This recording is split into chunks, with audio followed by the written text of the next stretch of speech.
Hi, I'm Ali Zendrian, founder of AtoZ Communications, and this is the Brand Stories podcast.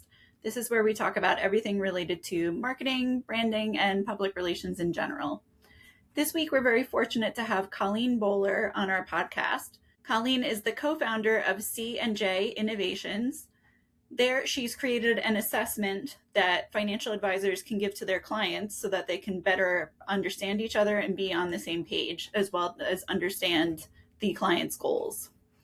This is an important part of branding and making sure that you have the appropriate niche. I am so excited to have you on the podcast today. You have been a wealth of knowledge and just a lovely person to be around and a good connector of people, no less. So thank you for doing this. Thanks, Ellie. I'm happy to be here. Exciting. Oh, good. Thank you.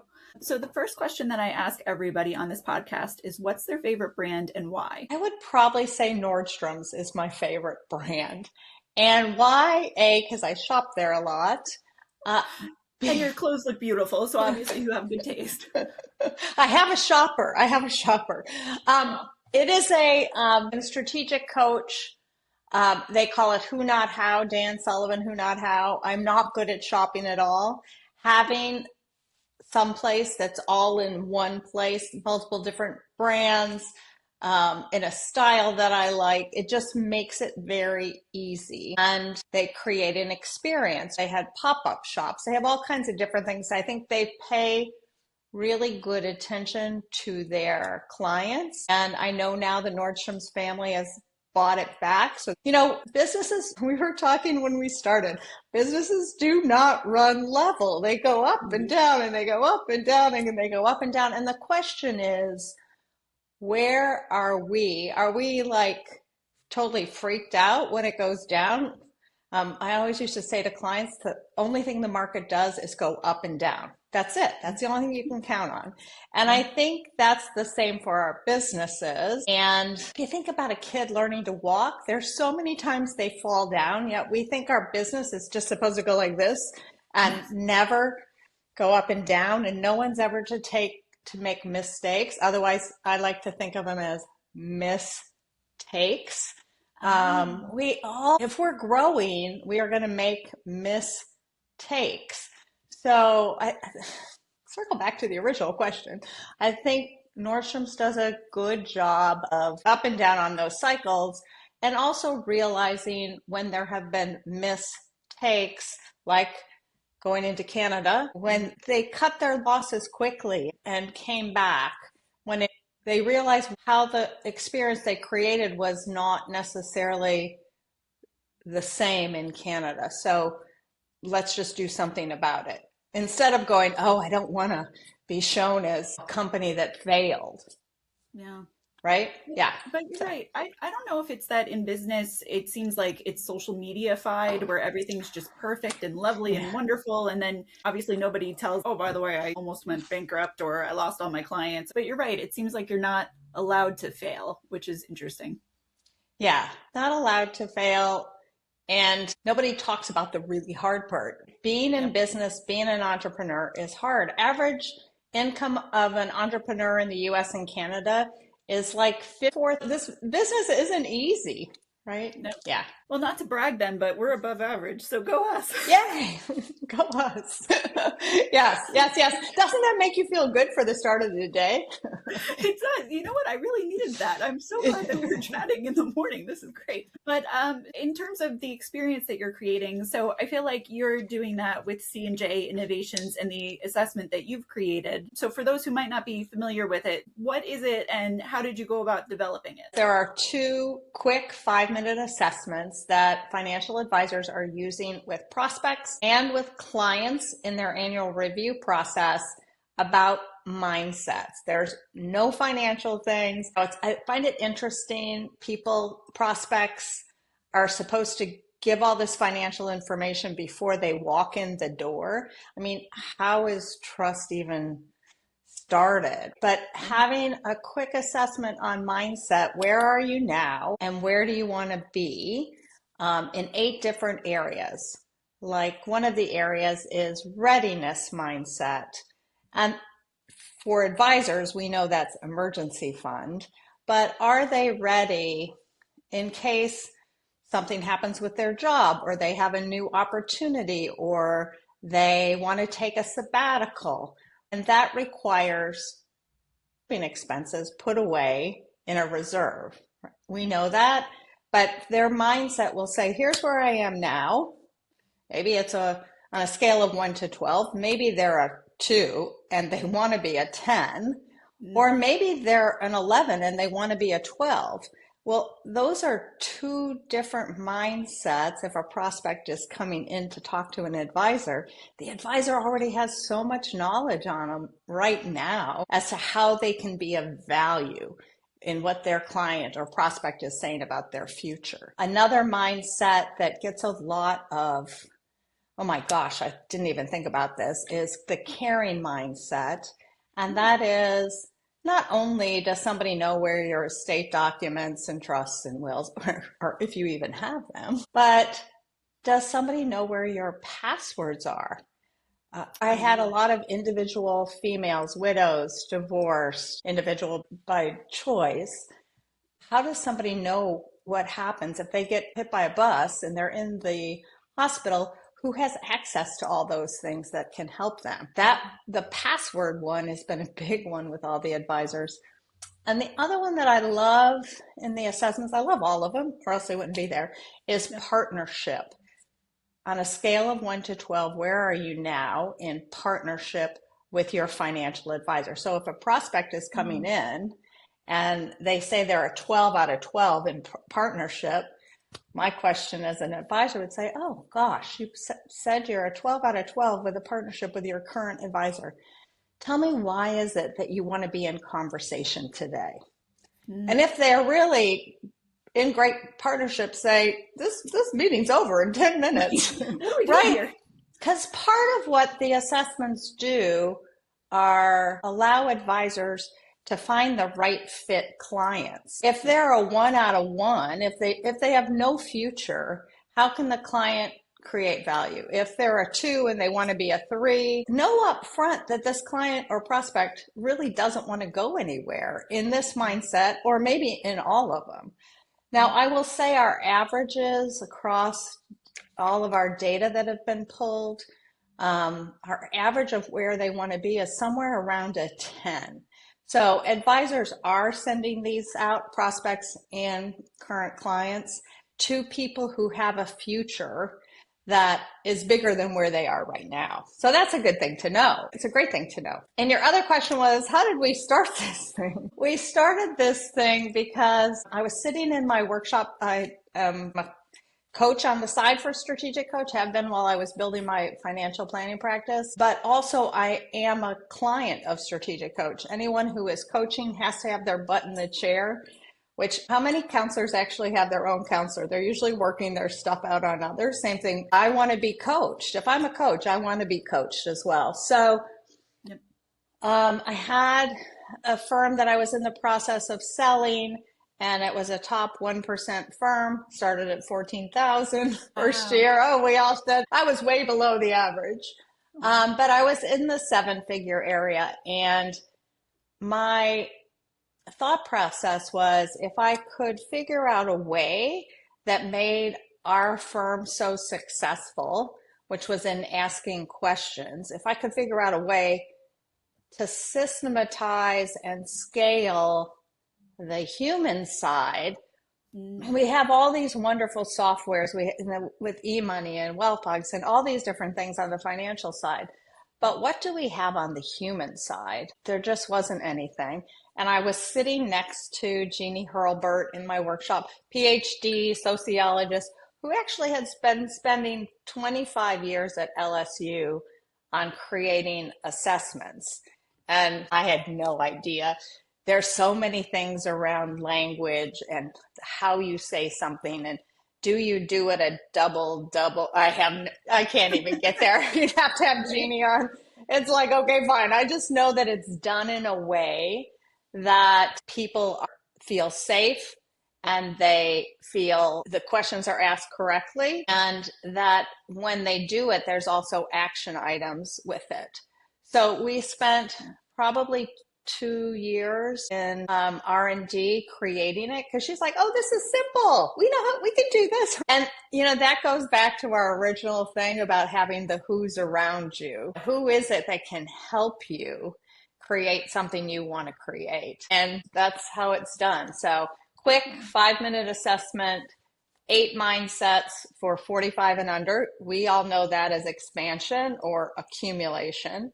And then for those over age 45, we call it the walkaway passport, because none of my clients ever said they wanted to retire. That word actually means be put out, like put out to pasture. So they didn't want that. They wanted to walk away to something else. Maybe it was walk away to doing only what they wanted to do in the current business they had or the current company they ran. Or maybe it was walk away to a whole nother thing and a whole nother purpose and passion. So that's why we called it walk away. I love it. But so part of the assessment, you're right. You were so strategic in your language because having taken it, and I will say that I'm very proud to be in the 45 and under. Yay. I am not. Well, and I'm very proud. Yes. But the language in it is so not skewed toward that there's a right answer. Because I feel like having taken some of these before, whether you do the risk questionnaire or things like that with your advisor, you kind of know when you're reading it, there's a right and a wrong answer. So even if you have a feeling, you feel as if, but I know that you want me to say this, so I should probably say this. Right. But then nobody's uncovering the truth. So what the heck is the point in any of this? Yes. So how did you guys go about developing it in a way that you honestly get people's opinions, and why was that so important to you?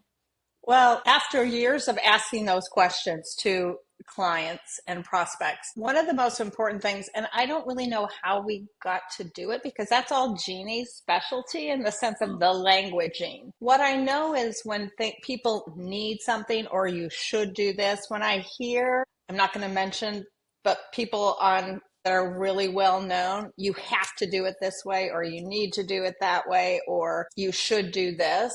I don't want to hear it because nobody has to do something. I was reminded, I was listening to this very famous person. Somebody had inherited some money and they were like, we're thinking about going around the world. And our kids are like, well, maybe you should give us the inheritance.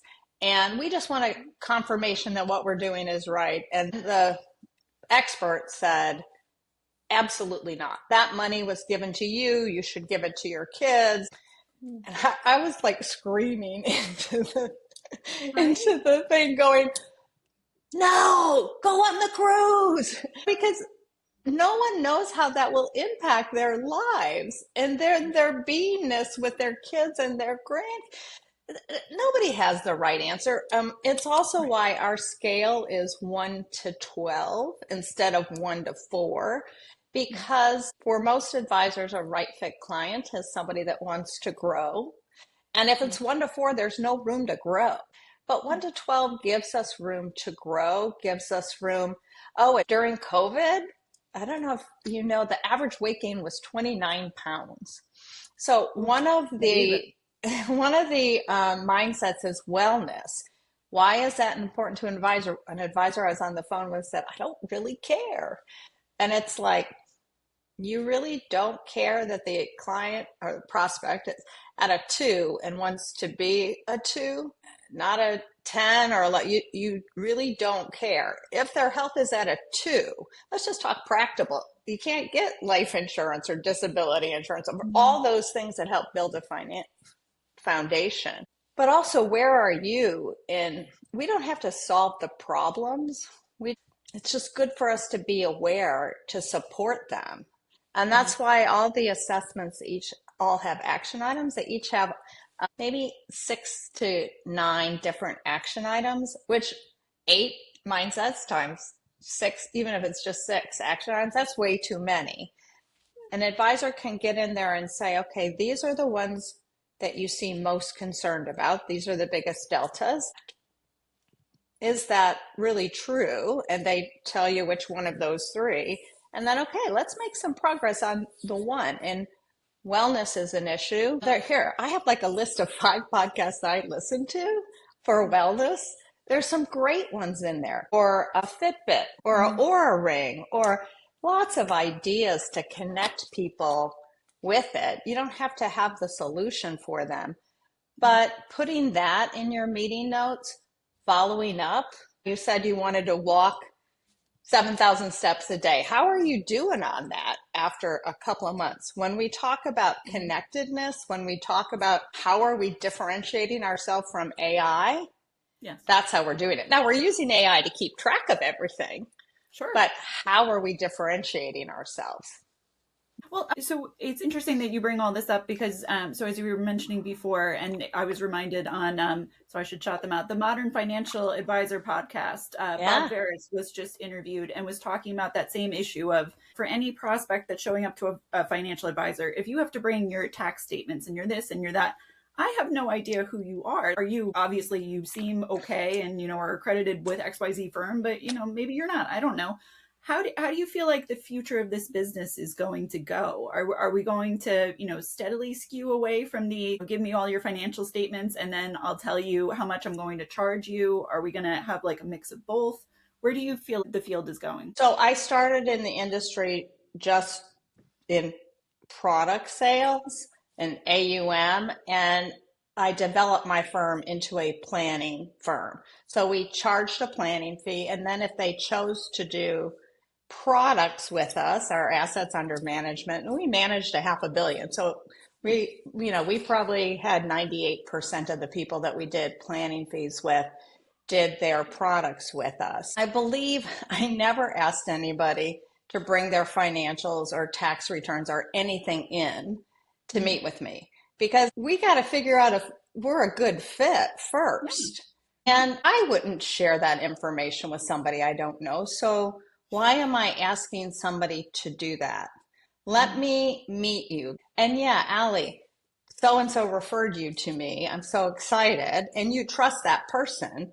But I still want to make sure that this is a right fit for you and a right fit for me. I got to a place because I did big advanced estate planning things and everything and charging higher fees. Well, if somebody wasn't complicated, I would say, Allie, you don't need somebody with my level of expertise, but I have a couple of great people on my team that I think I could bring you in on, or I would have them in the meeting if I knew ahead of time. Because I think it would be a better connection. Always making them feel better. But then, our people can get all the tax returns and all of that stuff. I mean, that's what all the vaults are for. That's what asset map, you put stuff in it, e-money, you put stuff in. I mean, that's what all that is for. It is not for the meeting when you first meet someone. Yeah. I mean, I was amazed, and I'm sure you've seen it, all these people that were commenting on chat now has a financial planning engine. And it's like, who is going to put all their financial stuff in there? If they do, I always said there is 1-800-NO-HELP. If somebody wants to do that, they are not a right fit for us and our firm. You know that in your business. There's a lot of people that say, oh, I could use AI to do this. Go for it. Go use it. Not your strength. In Strategic Coach, we call it unique ability. I like paying for really skilled, wonderful people. That's an investment in me. So I'm not having to spend my time. I think a lot of advisors are doing $25 an hour work or $50 an hour work that they could delegate. Yeah. So that last part is very kind. And you're right. You surround yourself with a lot of great experts. So you are a very smart woman and you attract a lot of smart people. Thank so you. Good job. But in terms of the assessment and so niching as well, do you feel like then does this feed into an advisor saying, I know that my niche is XYZ person. So, if that person shows up in their assessment, like we're good to go unless somehow we don't click in person. Do you feel like that happens with you? Yeah. And what's really fun is advisors tell us that the couples that come in or individuals that come in, they're talking about the mindsets. There was a husband and wife, and the wife was like, you put yourself as a 3 at health and you want to be a 6. I'm a 10, I want to be a 12. we got to have a conversation about that because otherwise you're going to end up in a nursing home. And he was like, I knew they would become a client if they were talking about that when they were walking in the door, right? So it allows for them to lead the conversation for the advisor instead of the advisor coming in and let's talk about the advisor's expertise. They've already checked you out. They're not there if they haven't already checked you out. So Teresa Easler says, what's in it for them and why do they care? What is it that they care most about? And having a quick 5-minute assessment that is scalable, that is repeatable, that you can see year in, year out. Things in their life changes, wellness changes, password. I mean, every time people are like, oh, I forgot to update passwords, or the kids don't know where the advanced estate planning is, or maybe it's time we bring our kids in to have this conversation.